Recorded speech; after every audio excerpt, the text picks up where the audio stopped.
এটা আমার একটা প্রিন্টের শাড়ি, যেটার বয়স আনুমানিক 3 বছর টছর। তবে আমি হাতে গুনে 10 দিনও মনে হয় পরিনি।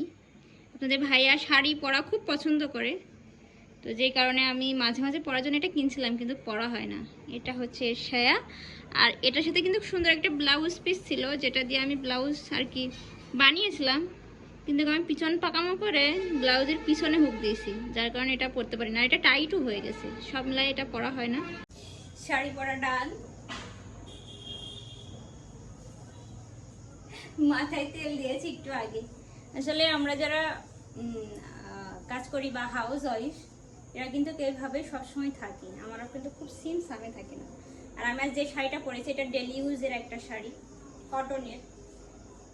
খুব সুন্দর ছিল কালেকশনটা, আমি নিয়েছিলাম। আমাদের ভাইয়ার যে কোনো শাড়ি আমি পরবো, খুব খুশি হয়ে যায়। কিন্তু আমি খুবই শয়তান, আমি শাড়ি পরতেই চাই না। বিয়ের পর থেকে সে সবসময় বলে এই শাড়ি পরো, কিন্তু আমি পরতে চাই না। আমি বিয়ের আগে ওয়েস্টার্ন পরতাম, তখন সে আমাকে বলতো বিয়ের পরে তুমি এই পোশাক পরো। তো আমি তখন বলতাম যে না, আমি বিয়ের পরে প্রচুর শাড়ি পরবো, কিন্তু এখন আর পরতে ইচ্ছা করে না আমার। এবার একটু কল দিয়ে দেখি যে কখন আসবে।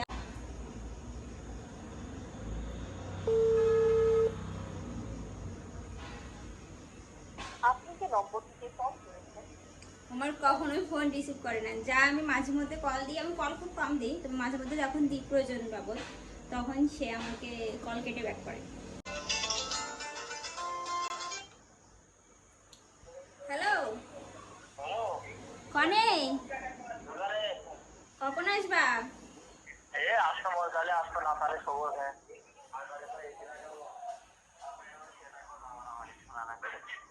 কেন তোমার বউকে এতই খারাপ যে বাড়ি আসবা না? না, ও তো খারাপ না, মানে ঠান্ডার জন্য যাবো না। ও মানে দোকানে এসি লাগাবো তাই বাড়ি আসবে না, তাই তো? হ্যাঁ হ্যাঁ, বউ বড় না এসি বড়? ওই দুটোই। ও তার মধ্যে বউ বড় না না না, সরি বলি। বলছি তাদের বাসায় আসো, তোমাদের জন্য একটা সারপ্রাইজ আছে। কি সারপ্রাইজ? আমা সারপ্রাইজের কথা বলে দিলে সারপ্রাইজ থাকে? আগে বললে তো মনটা ভালো লাগে, তার সকাল সকাল আসতাম।